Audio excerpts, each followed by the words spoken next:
जब मैं कॉलेज से वापस आई तो शाम का वक्त हो चुका था। गली के नुक्कड़ पर खेलते बच्चे और धूप के आखिरी टुकड़े जैसा दिखता ये रोज का नजारा था। इसमें कुछ भी खास नहीं था, लेकिन घर में कदम रखते ही वही जानी पहचानी आवाज सुनाई दी। सिलाई मशीन की आवाज, वही जो मैं बरसों से सुनती आ रही थी। मैं चुपचाप अंदर दाखिल हुई, बैग सोफे पर रखा और दबे पांव उस कमरे में गई जहां माँ हमेशा बैठी होती थी। आज भी वही मंजर था। वो फर्श पर बैठी कपड़े सिल रही थी। उनका हाथ लगातार सिलाई मशीन के हैंडल पर चल रहा था और बगल में धागों का डिब्बा रखा था, जिसमें कई रंगों के धागे थे, जैसे कि मेरे मन के संघर्ष की कहानी सुना रहे हों। मैं उनके पीछे जाकर धीरे से अपने दोनों हाथ उनके गले के पास डाल दिए। वो चौंक गईं और मुस्कुरा दी। माँ, हर वक्त यही कपड़े, यही मशीन? मैंने उनके गाल पर प्यार करते हुए कहा। पापा की पेंशन आती है, गुजारा तो हो जाता है ना, फिर क्यों इतनी मेहनत करती हो? उन्होंने सिलाई रोककर गर्दन मोड़ी, मेरी तरफ ऐसे देखा जैसे सब कुछ जानती हूँ, लेकिन फिर भी मैं पूछ रही हूँ। ये सब तुम्हारे लिए है मेरी बच्ची, उन्होंने प्यार से कहा। तुम्हारी शादी के दहेज के लिए? मैंने उनके चेहरे की तरफ ध्यान से देखा। वो मुस्कुरा रही थी, मगर उनकी आंखों में थकान की परछाइयां साफ दिखाई दे रही थी। उनके होंठ हिल रहे थे, लेकिन साथ ही वो खांस भी रही थी। वही पुरानी सी खांसी जो अब बहुत जिद्दी होती जा रही थी। माँ, छोड़ दो ये सब, आराम करो, आपकी तबीयत भी ठीक नहीं लग रही है। मैंने उनके हाथ से कपड़ा लेकर एक तरफ रख दिया। नहीं बेटा, अभी तो बहुत पैसा जमा करना है, उन्होंने एक लम्हे को रुककर कहा। वैसे भी काफी पैसा जमा हो भी गया है, कम से कम 20-25 लाख तो हो गए होंगे बैंक में। ये सुनते ही मैं हैरान रह गई। कभी उन्होंने मेरे सामने ये बात नहीं की थी। ये सुनकर दिल जैसे थम सा गया। मैंने सिर्फ इतना कहा, इतना पैसा अकेले कैसे? थोड़ा थोड़ा करके, बरसों की मेहनत है ये। मैंने किसी को नहीं बताया, बस तुम्हारे लिए है। मैंने उनके घुटनों पर सिर रख दिया। माँ, आपने मेरे लिए इतनी मेहनत की, कौन करेगा? अगर माँ करे तो कौन? उनके लहजे में मजबूती थी। तुम्हें पता है ना, तुम जैसी माँ सबको नहीं मिलती, मैंने धीरे से कहा। वह हंसने लगी। तो क्या हुआ? अगर पापा की पेंशन है, घर है, पर अच्छे रिश्ते वाले तो सब कुछ देखते हैं। सिर्फ सादगी नहीं, जेवर, फ्रिज, टीवी, बेड, सब चाहिए होता है। और तुम तो मेरी राजकुमारी हो। तुम्हारी शादी राजकुमारी की तरह होगी। मैंने उनकी आंखों में चमक देखी। शायद वो किसी ऐसे सपने को हकीकत में देख रही थी जो मेरे लिए अभी देखना भी बहुत दूर था। मैं उनकी गोद में सिर रखकर लेट गई। वो मेरे बाल सहलाती रहीं। सिलाई मशीन अब खामोश हो चुकी थी, पर कमरे में जो सुकून था वो उस मशीन की आवाज से कहीं ज्यादा गहरा और प्यार भरा था। माँ, अगर कभी कुछ ना हुआ तो? मैंने धीरे से पूछा। कुछ ना होगा तब होगा। मैंने जो सोच रखा है वो पूरा होकर रहेगा। उनकी खांसी फिर से शुरू हो गई। वो उठकर पानी पीने लगी तो मैं जल्दी से गिलास पकड़ लाई। चलो डॉक्टर के पास चलते हैं, वो कहने लगी। नहीं, ये पुरानी खांसी है, ठीक हो जाएगी, तुम इतनी फिक्र मत किया करो। मैं कुछ नहीं बोली, बस उन्हें देखती रही। उनकी पतली सी हड्डियों पर ढीला ढाला सूट, हाथों में सिलाई मशीन के निशान और आंखों में बस एक सपना जो मेरी खुशी का था। अगले दिन हमेशा की तरह मैं कॉलेज गई थी। वापस आई तो माँ सिलाई मशीन पर काम नहीं कर रही थी, बल्कि किचन में बैठकर चाय पी रही थी। मुझे देखकर उनके चेहरे पर एक अलग सी खुशी दिखाई दी। आज बहुत खुश लग रही हो माँ, मैं बैठते हुए बोली। उन्होंने चाय का कप मेज पर रखा और धीरे से बोली, आज रिश्ते वाली आई थी। एक लड़के वालों ने तुम्हारी तस्वीर देखी है, उन्हें तुम पसंद आ गई हो। मैंने हैरानी से पूछा, आपने मेरी तस्वीर कब दे दी? कभी कभी खुद भी तो कुछ करना होता है एक माँ को। मैंने तुम्हें बताया नहीं था, लेकिन कुछ दिन पहले रिश्ते वाली को तुम्हारी तस्वीर दे दी थी। उसने कल शाम को लड़के वालों को दिखाई। कैसे लोग हैं, क्या काम करते हैं? मैं थोड़ा जोश में आ गई। लड़का प्राइवेट कंपनी में इंजीनियर है, घर भी उनका अपना है, बस कल आकर तुम्हें देखना चाहते हैं। माँ, आपने मुझे बताया नहीं, मैं थोड़ी नाराजगी से बोली। बता देती तो तुम परेशान हो जाती। मैं चाहती थी कि सब कुछ खामोशी से हो, बिना किसी दबाव के। मैं खामोश हो गई। अंदर कहीं न कहीं एक उलझन ने घेर कर रख लिया था, और साथ ही ये डर भी, जैसे ये सब कुछ अचानक हो रहा था। अगली सुबह माँ ने मुझसे कहा, बेटा तुम कॉलेज से जल्दी आ जाना, कल वाले रिश्ते वालों ने फोन किया है, वो अब आना चाहते हैं। मैंने उन्हें शाम का वक्त दे दिया है। मैंने हाँ में सिर हिलाया। कॉलेज से आते वक्त मेरे कदम जरा तेज थे, दिल में हल्की सी गर्माहट भी थी। घर पहुंची तो दरवाजा खुला हुआ था। मैंने देखा कि माँ ने घर काफी अच्छे से सजाया हुआ था। मैंने माँ से कहा, ये सब? वो कहने लगी, मैं तुम्हारे लिए सब कुछ बेहतर करना चाहती हूँ। मैंने कहा, माँ, आपने बहुत कर लिया है, अब आप आराम करिए, चाय बनाकर मैं तैयार करती हूँ। वो बोली, नहीं, मैं खुद ही बना लूंगी। उन्होंने जबरदस्ती उठने की कोशिश की, लेकिन जैसे ही वो खड़ी हुई उनका संतुलन बिगड़ गया।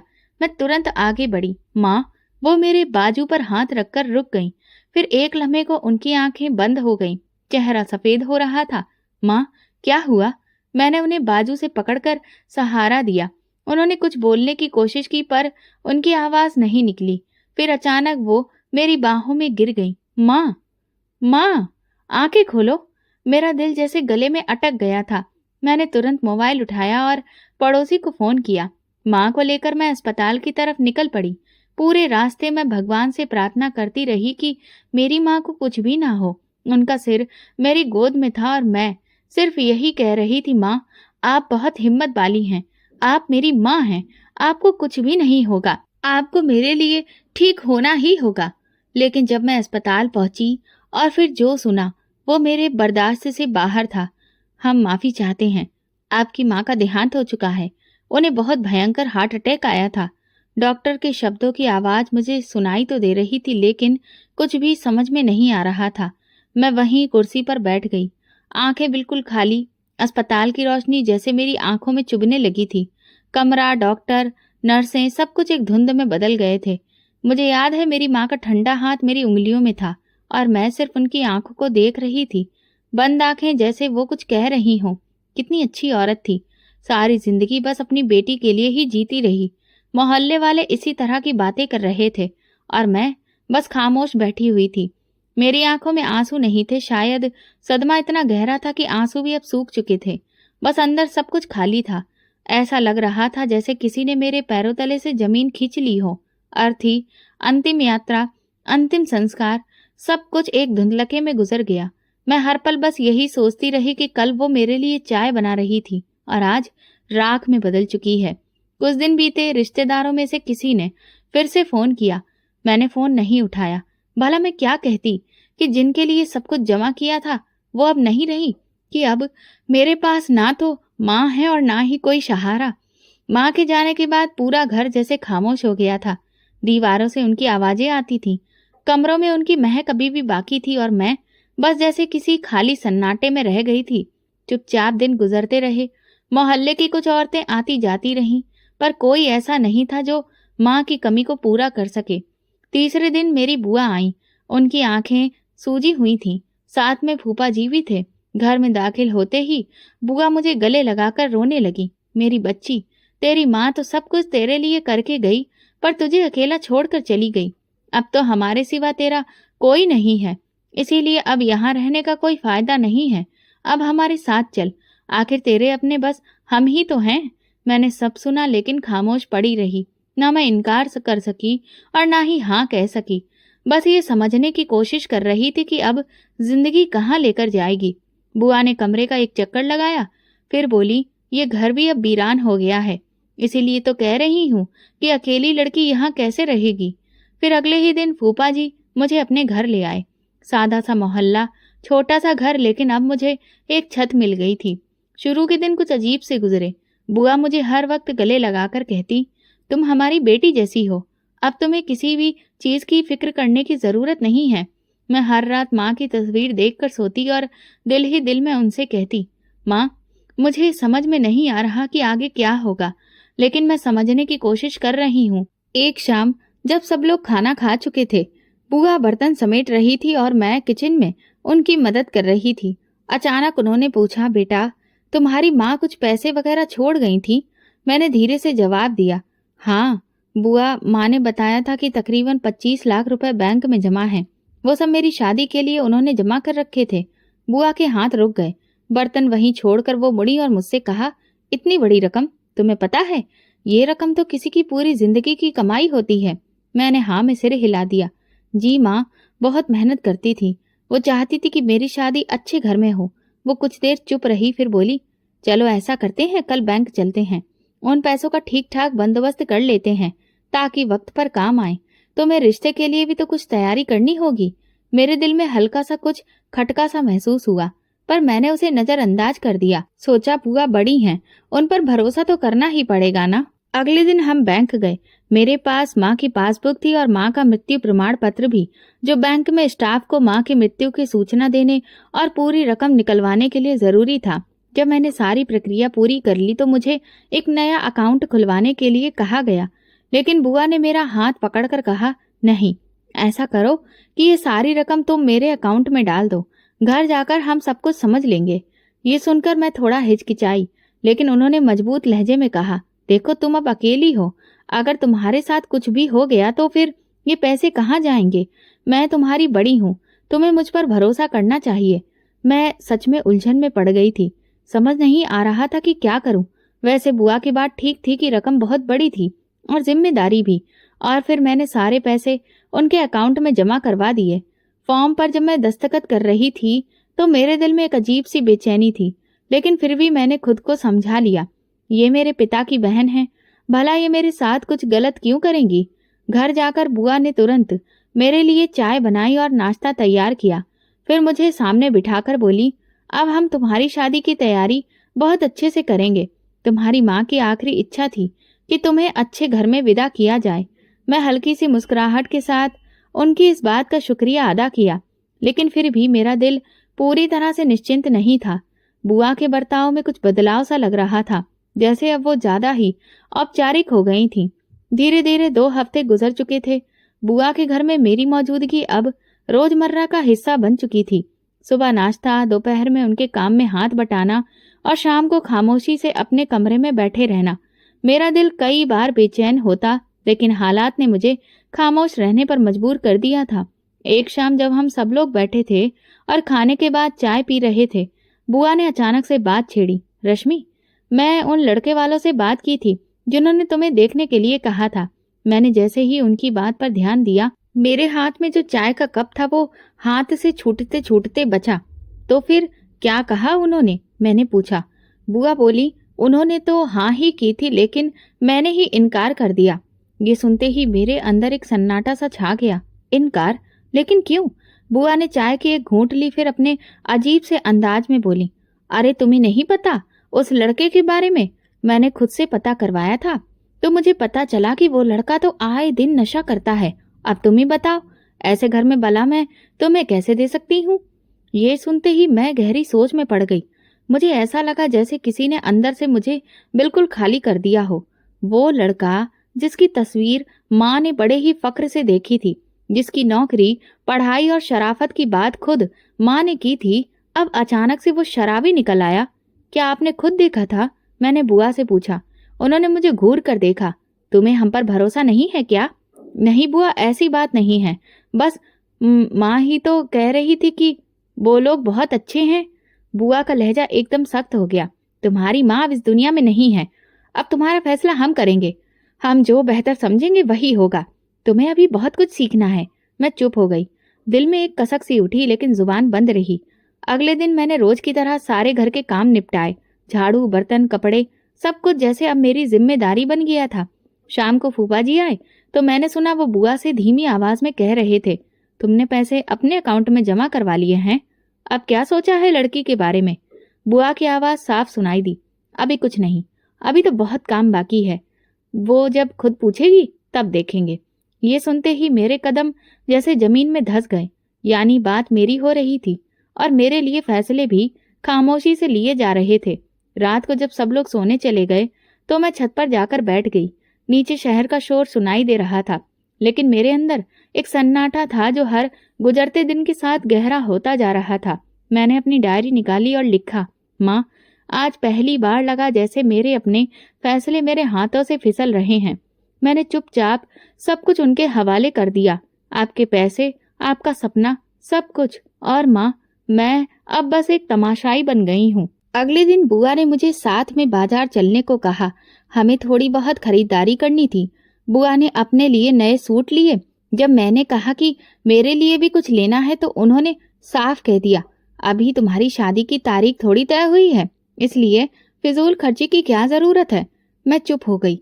वापसी पर वो बैंक के पास से गुजरी तो बोली, पैसे तो सुरक्षित हैं, फिक्र मत करो, तुम्हें जरूरत पड़ेगी तो बताना। मैंने पलटकर नहीं देखा और ना ही कोई जवाब दिया। कुछ दिनों के बाद शाम के वक्त फूफा फिर आए। मैं उस वक्त किचन में चाय बना रही थी जब उनकी आवाज सुनाई दी। इस लड़की को मैंने सारा दिन घर में काम करते देखा है, कब तक ये इस तरह यहाँ रहेगी? तुम इसके लिए कोई रिश्ता क्यों नहीं देखती? बुआ ने हंसते हुए जवाब दिया, ये कोई आसान काम थोड़ी है, अभी तो इसका दिमाग भी बहुत कुछ सीखने वाला है, और वैसे भी इतने लड़के थोड़ी ना है जो हर हफ्ते कोई ना कोई मिल जाए। चाय कप में डालते वक्त मेरे हाथ कांपने लगे। मैंने खुद को संभाला और ट्रे में चाय रखकर उनके सामने रख दी। फूफा जी ने मुझे देखा, कुछ बोलने के लिए होंठ खोले, लेकिन फिर चुप हो गए। शायद उनकी जुबान साथ नहीं दे रही थी। सुबह जब मेरी आंख खुली तो आंगन में पानी बहने की आवाज सुनाई दी। नींद में डूबी आंखें किसी और ही धुन में थीं, लेकिन नींद तुरंत टूट गई। जैसे ही बुआ की आवाज सुनाई दी, अगर उठ गई हो तो बर्तन धो लो, कल रात के भी रह गए थे। मैंने आंखें मसली, दुपट्टा डाला और चुपचाप किचन में चली गई। वहां देखा तो बर्तनों का अंबार मेरा इंतजार कर रहा था। कल के खाने के बाद सब लोग सोने चले गए थे। मैं भी थकान से चूर थी, लेकिन आज उन सबका हिसाब बराबर किया जा रहा था। काम खत्म होते ही आंगन की सफाई करने का हुक्म मिला, फिर कपड़ों की धुलाई। बुआ कहने लगी, नौकरानी ने तो मेरी नाक में दम कर रखा था, इसीलिए मैंने उसे नौकरी से निकाल दिया। वैसे भी छोटा सा घर है, तुम तो सारा काम कर ही लेती हो। मैं हर काम चुपचाप करती। दिन में कॉलेज जाती, शाम को वापस आकर वही रूटीन, वही जिम्मेदारियां। शुरू शुरू में बुआ कहती थी, बेटा तुम बहुत समझदार हो, तुम्हारे बस की बात है। फिर धीरे धीरे उनके जुमले बदलने लगे, अब ये सब तुम ही करोगी, हमसे नहीं होता। वो बच्ची है, उसे आराम भी करने दिया करो। लेकिन बुआ का जवाब हमेशा यही होता, जब अपने घर जाएगी तब आराम कर लेगी, यहाँ तो जो है वो करना ही है। एक दिन शाम को जब मैं कॉलेज से वापस आ रही थी, मोहल्ले की एक औरत रुकी। उनके साथ में एक और औरत थी, शायद वो रिश्ता करवाने वाली थी। उन्होंने कहा, बेटी तुम बहुत खूबसूरत हो, बहुत शरीफ भी लगती हो, अगर इजाजत हो तो एक रिश्ता दिखाऊं? लड़का बैंक में नौकरी करता है। मैं खामोश रही। फिर उस औरत ने खुद ही कहा, चलो ठीक है, हम तुम्हारी बुआ से बात कर लेंगे। शाम को वे लोग आए। बुआ ने उन्हें बिठाया, चाय पिलाई, उनकी पूरी बात सुनी और फिर साफ इनकार कर दिया। हमें अभी शादी की फिक्र नहीं है, अभी तो हमारी बच्ची छोटी है। मैं कमरे से सब कुछ सुन रही थी। जब वे लोग चले गए तो मैंने हिम्मत करके पूछा, बुआ आपने उन्हें इनकार क्यों कर दिया? बुआ ने कहा, ये क्या तुम्हारा काम है पूछने का? हम जानते हैं कि कब क्या करना है। रिश्ता कोई सब्जी नहीं होती जो रोज कोई आके देखे। मैं चुप हो गई।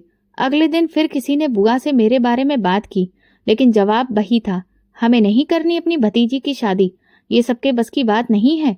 ये बात दिल में चुभती जरूर थी, लेकिन मेरी जुबान बंद थी।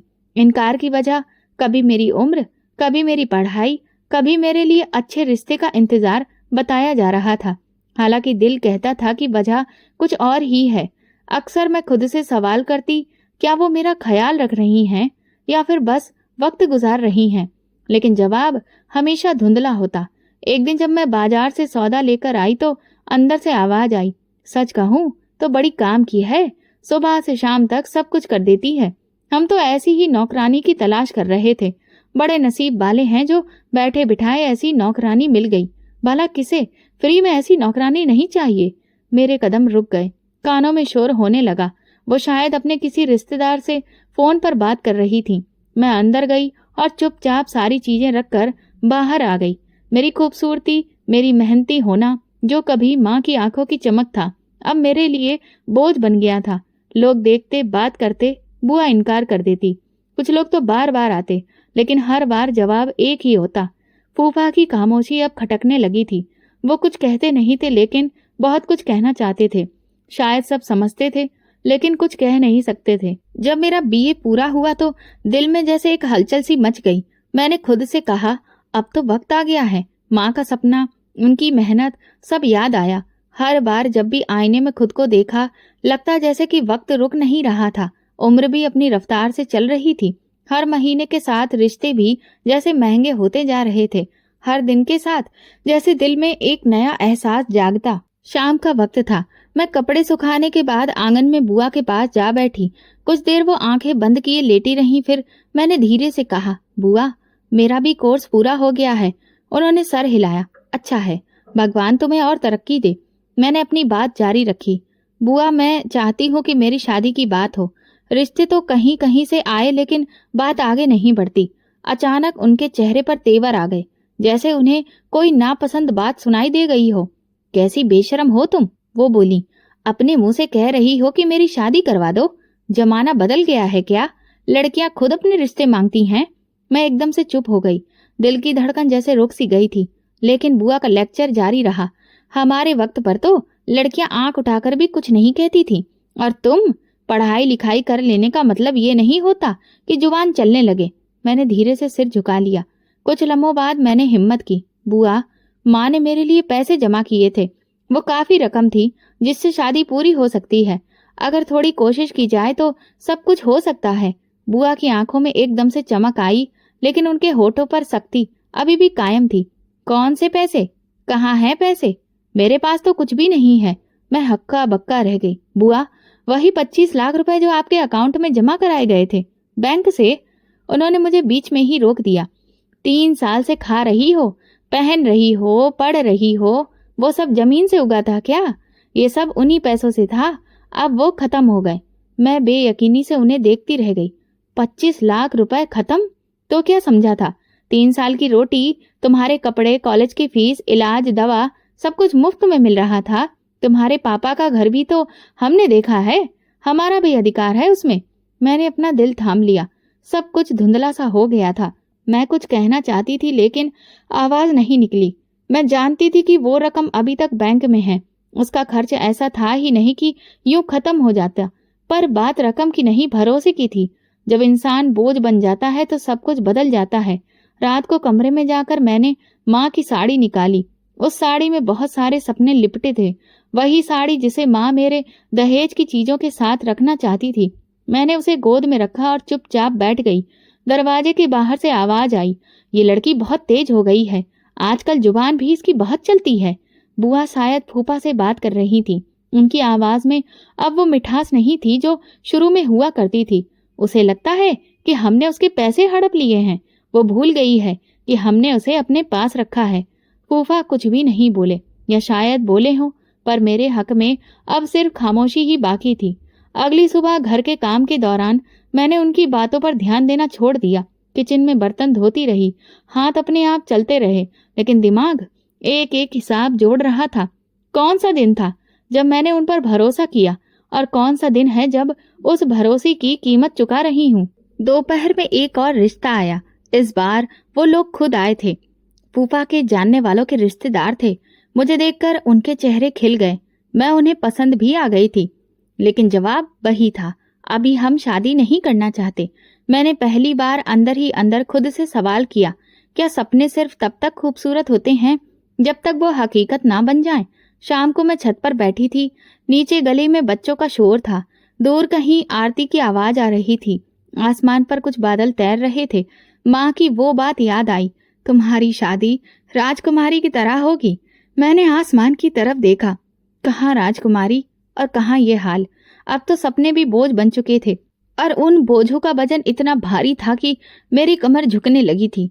मैंने दिल में फैसला किया, अगर ये सब कुछ ऐसे ही चलता रहा तो अब मुझे खुद ही कोई ना कोई रास्ता निकालना होगा। ये खामोशी और ज्यादा बर्दाश्त नहीं हो सकती। सपने अगर बोझ बन जाएं तो या तो उन्हें पूरा करना पड़ता है या फिर दफन। पिछले कुछ दिनों से मेरे मन में सिर्फ एक ही बात चल रही थी, क्या वो सब सच था जो बुआ ने कहा? क्या सच में वो 25 लाख रुपए खत्म हो गए हैं?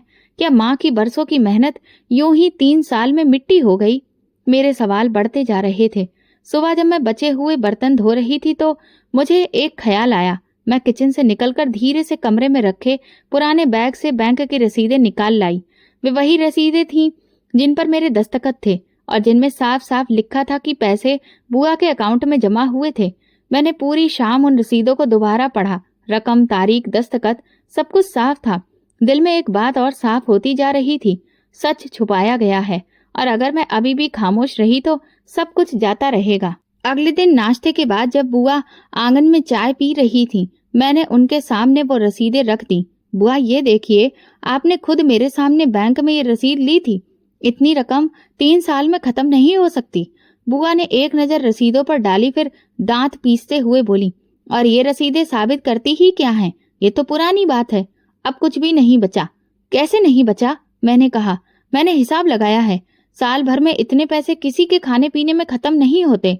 बुआ ने चाय रख दी और सीधी होकर बैठ गई। तुम्हारा मतलब है कि हम झूठ बोल रहे हैं? हमने तुम्हें पाला पोसा, छत दी, खाना दिया, पढ़ाया, और अब तुम हमें हिसाब दे रही हो? मैंने धीमे लहजे में कहा, बुआ मैं सिर्फ सच जानना चाहती हूँ। ये पैसे मेरी माँ ने मेरी शादी के लिए रखे थे। उन्होंने गुस्से से मेज पर हाथ मारा। तुम्हारी माँ तो चली गई, अब हम हैं, और हम जो चाहेंगे वही होगा। पैसे थे लेकिन खत्म हो गए, और अब बात भी खत्म। मैं अपनी जगह से उठकर बोली, ना वो घर मेरा रहा और ना ये पैसे। फिर मुझे यहाँ पर क्यों रखा है? सिर्फ काम करवाने के लिए? बुआ की आंखों में जैसे शोले भड़क उठे। उन्होंने आगे बढ़कर मेरे गाल पर जोर का थप्पड़ मारा। तुम जैसी नमक हराम लड़कियां ही बड़ी होकर जवान दराजी करती हैं।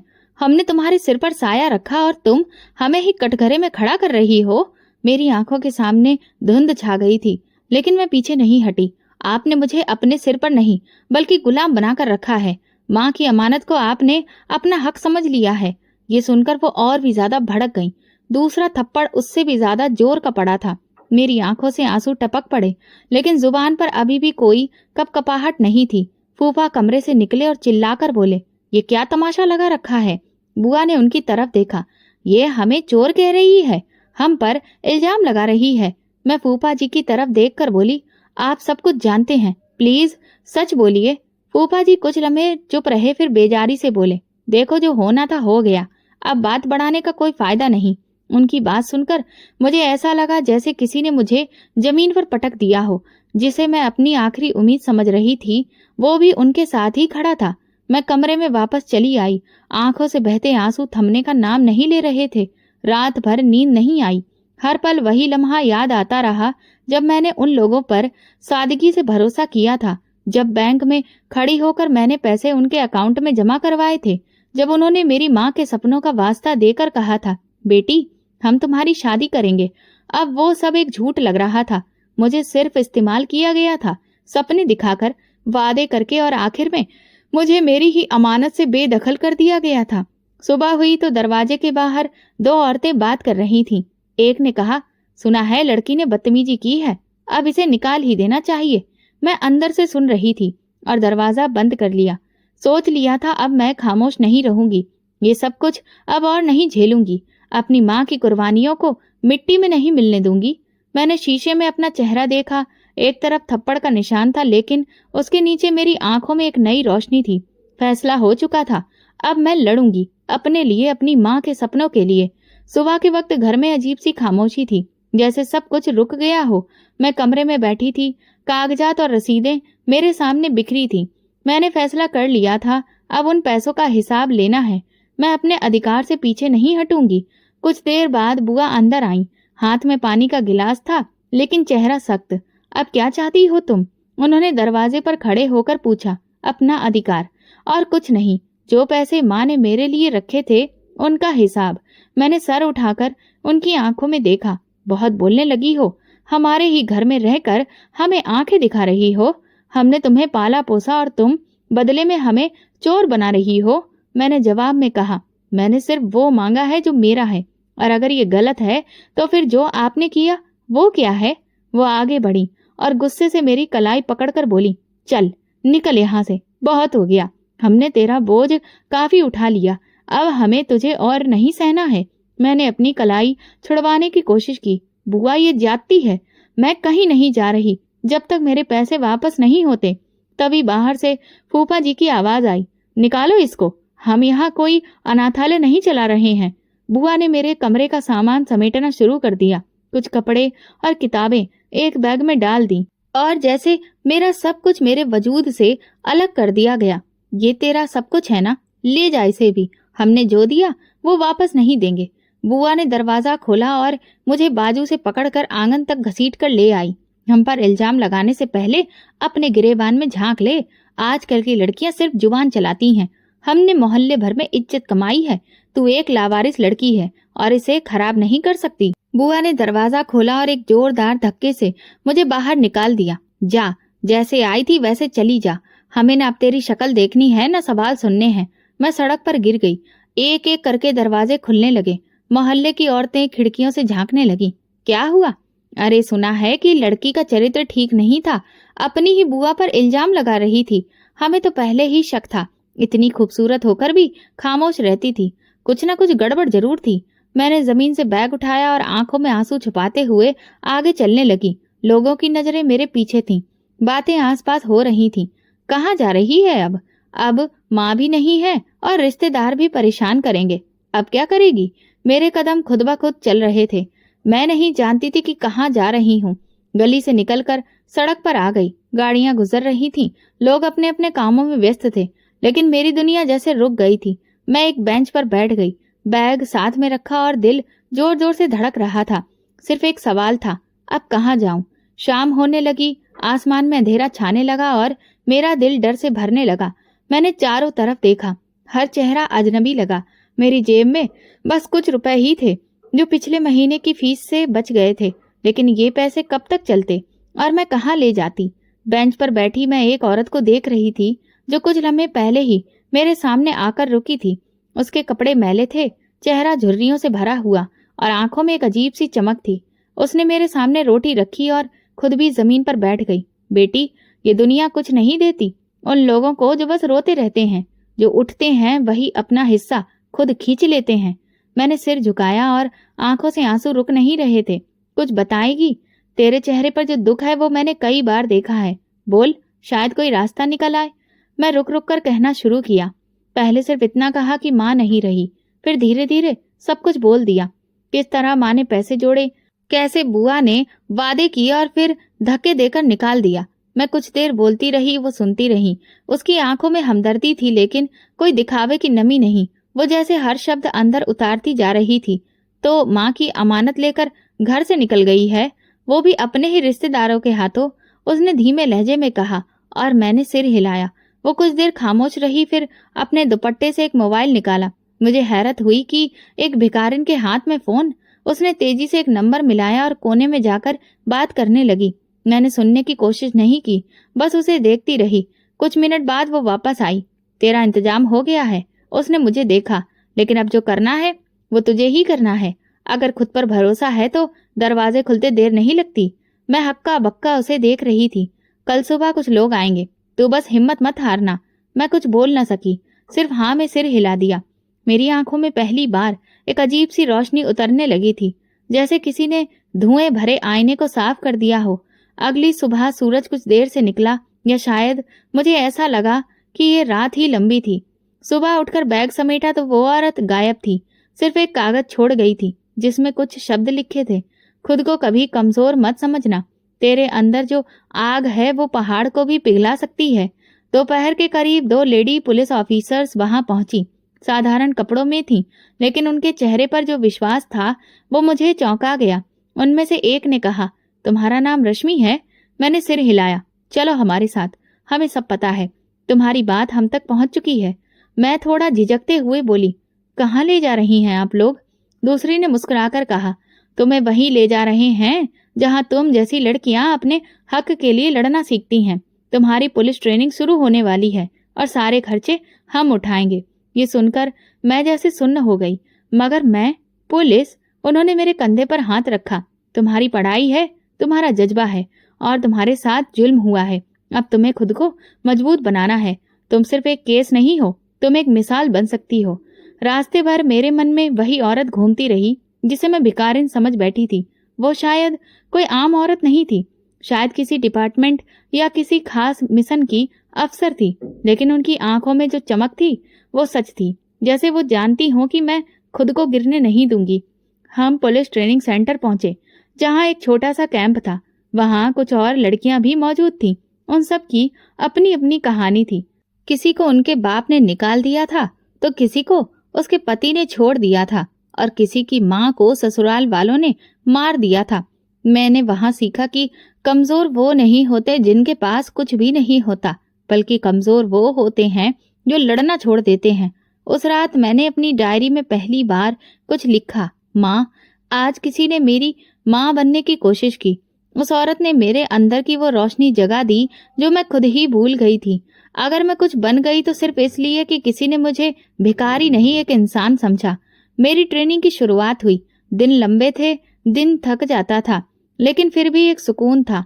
मैं जानती थी कि ये सफर आसान नहीं है, लेकिन बहुत जरूरी है। अब मैं किसी पर बोझ नहीं थी। अब मैं खुद एक नई बुनियाद रख रही थी और कहीं न कहीं उस औरत से मिलने के बाद और ज्यादा मजबूत होती जा रही थी। भगवान अनाथों के सिर पर हाथ रखता है, बस हिम्मत नहीं हारना। ट्रेनिंग का पहला दिन शुरू हुआ तो मुझे पहली बार एहसास हुआ कि असली सफर तो अब शुरू हुआ है। सुबह 4 बजे की शुरुआत, गहरे अंधेरे में लाइन में खड़े चेहरे और सख्त लहजे में दिए गए आदेश। हर लम्हा एक परीक्षा था। शरीर के साथ साथ दिमाग भी लगातार आजमाइशों में था। इंस्पेक्टर सानिया जो हमारी कोच थी, पहली बार सामने आई तो उनकी आंखों में जो शक्ति थी वो उनके शब्दों से ज्यादा साफ झलक रही थी। यहाँ जज्बात लेकर नहीं आए हो, उन्होंने कहा।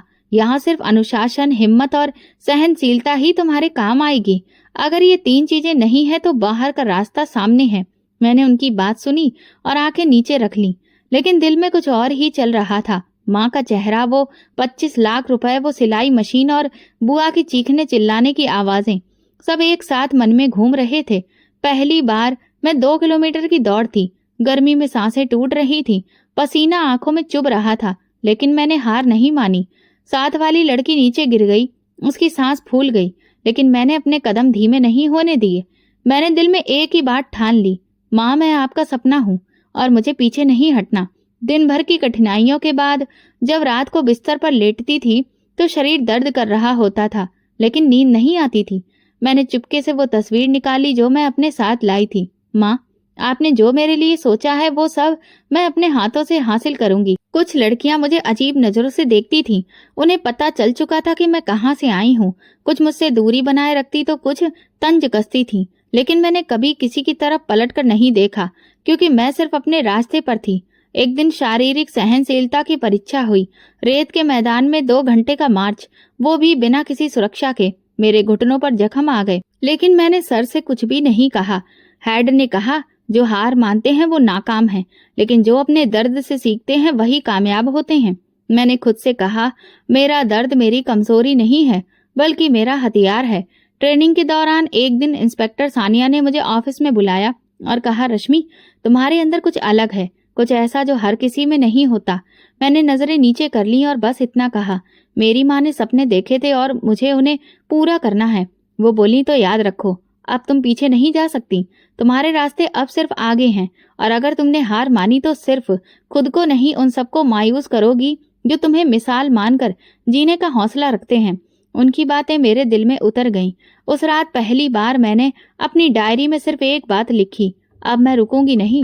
ट्रेनिंग के आखिरी हफ्ते में एक फिजिकल टेस्ट हुआ। वही दौड़, वजन के साथ रुकावटों को पार करना और टारगेट शूटिंग। मेरे ग्रुप की सबसे तेज लड़की हेमा थी। वो कहती थी, रश्मि, तुम तो बिल्कुल कोई फिल्मी कैरेक्टर लगती हो, और मैं बस मुस्कुरा देती थी। मेरी फिल्म का इंसाफ अभी बाकी है। वो हंसती और कहती, अच्छा तो फिर विलेन कौन है? मैं कहती, वो जो रूप लेकर दूसरों के सपनों को खत्म करते हैं। फिर आखिरी दिन आया। हम सब लाइन में खड़े थे। वर्दी हाथ में दी गई। जब मैंने पहली बार खाकी रंग की पुलिस यूनिफॉर्म पहनी तो एक पल के लिए माँ का चेहरा मेरी आंखों के सामने आ गया। वही फक्र भरी आंखें, वही चमक। इंस्पेक्टर सानिया ने मुझे बैच लगाया और कहा, बधाई हो, अब तुम सिर्फ रश्मि नहीं, ऑफिसर रश्मि हो। पूरी ट्रेनिंग आंखों के सामने घूम गई। वो रातें, वो धक्के, वो औरत जिसे मैं बेकार समझ बैठी थी, वो बेंच, सब कुछ। मैंने दिल में सिर्फ एक बात कही, माँ, अब आपकी बेटी अपने पैरों पर खड़ी हो गई है, मजबूत, आत्मविश्वास से भरी और आपके सपनों को पहचान देने वाली। जब मैंने पहली बार थाने की दहलीज पर कदम रखा तो दिल में एक अजीब सी हलचल थी। ये वही रश्मि थी जो कभी सड़क के किनारे मदद के लिए बैठी थी, लेकिन अब हर कदम में एक भरोसा था। हर सांस के साथ मन में बस एक ही बात चल रही थी, अब मैं कभी किसी की बेटी को रोने नहीं दूंगी।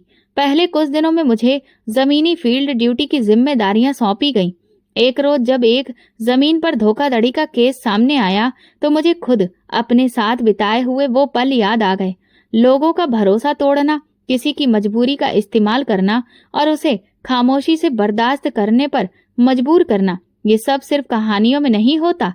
मैं ये सब खुद जी चुकी हूँ। उसी रात मैंने पुराने दस्तावेज निकाले, वही रसीदें, वही माँ का बैंक स्टेटमेंट, सब कुछ जो मैंने कभी छुपा कर रखा था अब वक्त आ चुका था। अगले दिन मैंने कोर्ट जाकर एक साधारण सी फाइल तैयार करवाई जिसमें धोखाधड़ी और जायदाद पर कब्जे का आरोप दर्ज था। नाम दर्ज किए गए मेरी बुआ और फूफा के, लेकिन जैसे ही केस दर्ज किया अंदर से एक बोझ उतर गया। ऐसा महसूस हुआ जैसे बरसों बाद किसी ने मेरी आवाज सुनी हो। आपको यकीन है कि आप ये कार्रवाई करना चाहती हैं? इन्वेस्टिगेशन ऑफिसर ने पूछा। जी, ये मेरा सिर्फ निजी नहीं कानूनी फैसला भी है, मैंने साफ शब्दों में कहा।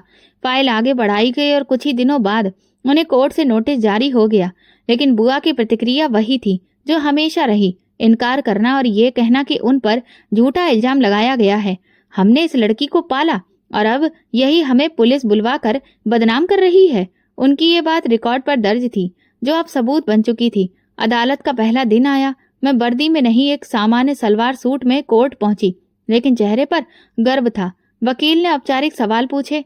आपके पास क्या सबूत है कि रकम उनके अकाउंट में जमा हुई थी? मैंने बैंक की स्टाम्प लंगी रसीद पेश की जो 3 साल पहले उनके खाते में रकम जमा करने पर मिली थी। क्या आपके पास कोई प्रमाण है कि ये घर आपके पिता की कमाई से बना था? मैंने पापा के ऑफिस का वो लेटर पेश किया जिसमें उन्हें इस मकान का मालिकाना हक और प्लॉट अलॉट होने की पुष्टि थी। जज ने फाइल बंद करते हुए कहा, सबूत स्पष्ट और विश्वसनीय हैं। अदालत इस मामले में निर्णय सुरक्षित रखती है। कुछ दिनों बाद फैसला आया। मुझे मेरे पिता के मकान का कानूनी हक और साथ ही 25 लाख रुपए का हर्जाना लौटाने का आदेश दिया गया। ये सुनकर मेरा दिल रुक सा गया। ये वही पल था जिसके लिए मैंने खुद को दोबारा जोड़ा था। कोर्ट से बाहर निकलते वक्त बुआ ने मेरी ओर देखा। उनकी आंखों में अब वो पुराना गुरूर नहीं था। फूफा भी खामोश खड़े थे। मैं बस उनके पास से गुजरती हुई इतना बोली, ये बदला नहीं, अधिकार था जो आपने मुझसे छीना था, वो आज कानून ने मुझे लौटा दिया है। इसके बाद मैं सीधे उस घर के दरवाजे पर पहुंची जहां मेरा बचपन बीता था। दरवाजा खोला, आंगन वैसा ही था, लेकिन खामोशी कुछ बदल चुकी थी। कमरे की दीवारों पर अभी भी माँ की सिलाई मशीन के निशान बाकी थे। मैंने आसमान की ओर देखकर बस इतना कहा, माँ, आपकी बेटी ने अपना वादा पूरा कर दिया है। आपके सपने को मैंने इंसाफ की रोशनी में बदल दिया। उस रात ऐसा महसूस हो रहा था जैसे सब कुछ अपनी जगह पर लौट आया हो। कुछ दिन बाद वो औरत जिसे मैं पहली बार सड़क पर मिली थी दोबारा मिली। इस बार उसका चेहरा साफ था और कपड़े सलीके से थे। मैंने तुमसे कहा था ना कि हिम्मत मत हारना, मैं मुस्कुराकर बोली। आपने मेरे लिए जो किया मैं उसे जिंदगी भर नहीं भूलूंगी। उसने मेरा हाथ पकड़ा और कहा, अब तुम दूसरों के लिए वो रोशनी बनो जो तुम्हें रास्ता दिखा गई थी। मैंने सिर हिलाया। अब जो कुछ भी था वो मेरा था और अब जो मैं बन चुकी थी वो बहुत सी लड़कियों के लिए उम्मीद का चिराग बनने वाला था। वो दिन गर्म था मगर मेरे चेहरे पर सुकून था। थाने में मेरी ड्यूटी सुबह 7 बजे से शुरू होती थी। अब मेरी पहचान थी, मेरी वर्दी, मेरा बैच, मेरी सजा। कुछ अफसर मुझे सैल्यूट करते थे और कुछ मेरी राय लेने में हिचकते नहीं थे। मैं जानती थी कि जो फैसला मैंने अपनी माँ के नाम पर लिया था वो अब मेरी इज्जत और पहचान बन चुका था। दोपहर को खबर मिली कि थाने के बाहर 2 मेहमान मेरा इंतजार कर रहे हैं। मैं जैसे ही बाहर निकली, सामने वही 2 चेहरे खड़े थे, बुआ और फूफा। ना चेहरे पर पुराना गुरूर था, न गुस्सा, बस एक शर्मिंदगी थी जो बरसों बाद सच का आईना देखने के बाद आती है। क्या अंदर आना चाहेंगी? मैंने औपचारिकता से पूछा। बुआ ने नजर झुकाकर कहा, हम बस तुमसे मिलने आए थे। मैंने सिर हिलाया और फिर उन्हें अंदर बुला लिया। हम ऑफिस में आमने सामने बैठे हुए थे। कुछ पल खामोशी में गुजरे। फिर बुआ ने कहा, हमें अंदाजा नहीं था कि तुम यहाँ तक पहुँच जाओगी। हमसे गलती हुई, बहुत बड़ी गलती। हम शर्मिंदा हैं। मैंने सब सुना और फिर नरमी से कहा, वक्त के साथ हर इंसान बदल सकता है, लेकिन कुछ फैसले कभी मिटते नहीं। आपने जो किया वही मेरी जिंदगी की नींव बना, इसीलिए मैं शिकायत नहीं करती। बुआ ने धीरे से पूछा, अब तुम खुश हो? मैंने पहली बार मुस्कुराकर कहा, बहुत, और सुकून में भी। वो दोनों इजाजत लेकर जाने लगे तो मैंने बस इतना कहा, शायद भगवान ने आपको मेरी जिंदगी में एक वजह से भेजा था और मैंने वो वजह पहचान ली है। अगले हफ्ते मेरी एक केस पर मीटिंग थी। वापसी पर रास्ते में डिप्टी इंस्पेक्टर ने हमारी पास वाली सीट पर बैठे हुए एक अफसर की ओर इशारा करते हुए कहा, इंस्पेक्टर नमन, ये रश्मि है, हमारी बेहतरीन ऑफिसर्स में से एक। नमन ने हल्के मुस्कान के साथ हेलो कहा। मैंने भी मुस्कुराकर जवाब दिया। मुलाकात मामूली थी, लेकिन उन दिनों वही मामूली बातें ही बदलाव की शुरुआत कर रही थी। कुछ महीने गुजरे। काम के दौरान हम कई बार एक ही जगह पर तैनात रहे। नमन थोड़ा कम बोलता था, लेकिन जब वो बोलता था तो उसके शब्दों में गहराई होती थी। एक दिन इंस्पेक्टर सानिया ने मजाक में कहा, रश्मि, तुम और नमन एक टीम में बहुत अच्छे लगते हो। मैं हंस पड़ी। हम दोनों ज्यादा बोलने वालों में से नहीं थे, शायद इसीलिए वक्त के साथ बातें बढ़ती बनती गईं। नमन ने अपनी जिंदगी के किस्से सुनाए और मैंने अपनी। एक दिन उसने संजीदगी से कहा, तुम जैसी लड़की जो जमीन से उठकर आसमान तक पहुंची है, अगर तुम साथ हो तो जिंदगी की हर मुश्किल आसान हो सकती है। मैंने कुछ नहीं कहा, बस माँ की तस्वीर को देखकर खुद से ये सवाल किया, माँ क्या आप यही चाहती थीं? जवाब दिल से आया, वो जो तुम्हें इज्जत दे वही तुम्हारे काबिल है। कुछ महीने बाद हमारी शादी सादगी से हुई। हमारे कुछ साथी अफसर और कुछ करीबी लोग शादी में शामिल हुए। न कोई दिखावा, न कोई कीमती जेवर, बस दो बराबर के लोग जिन्होंने एक दूसरे की आंखों में सच्चाई देखी। शादी के बाद मैंने माँ की तस्वीर हाथ में लेकर कहा, माँ, मैंने आपका सपना पूरा किया। मैं किसी के सहारे से नहीं बल्कि अपने कदमों पर चलकर ये मुकाम पा पाई हूँ जहाँ आप मुझे देखना चाहती थी। कुछ दिनों बाद मैंने वो घर पूरी तरह से अच्छे से रेनोवेट करवाया जो कभी मेरे बचपन का हिस्सा था। पुरानी दीवारों को रंग करवाया, सिलाई मशीन को वैसे ही एक कोने में रखा जैसी वो माँ के समय में थी। हर सुबह जब भी वर्दी पहनकर निकलती तो मेरे दिल में ये जज्बा होता कि ये नौकरी सिर्फ मेरे जीवन को चलाने का एक हिस्सा नहीं बल्कि मेरी पहचान है। मैं हर उस लड़की के लिए खड़ी थी जो कभी अनाथ हुई, बेसहारा हुई या किसी ने उसके सपनों को चुराया।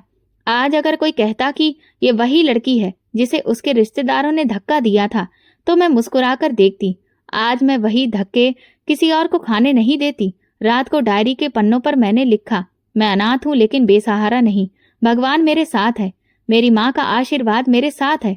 कहानी भले ही पूरी नहीं हुई थी, लेकिन सपनों को उड़ान मिल चुकी थी और हर सुबह मेरी कलम से एक नई कहानी लिखी जा रही थी। ये कहानी हमें सिखाती है कि अगर नीयत सच्ची हो, माँ का आशीर्वाद साथ हो और भगवान आपके लिए रास्ता बनाता चले तो वो आपको कभी भी गिरने नहीं देगा।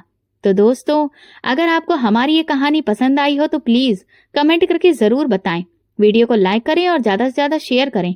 अगर आप चैनल पर नए हैं तो सब्सक्राइब जरूर करें और नोटिफिकेशन बेल दबाएं ताकि अगली अपडेट सबसे पहले आपको मिले। धन्यवाद।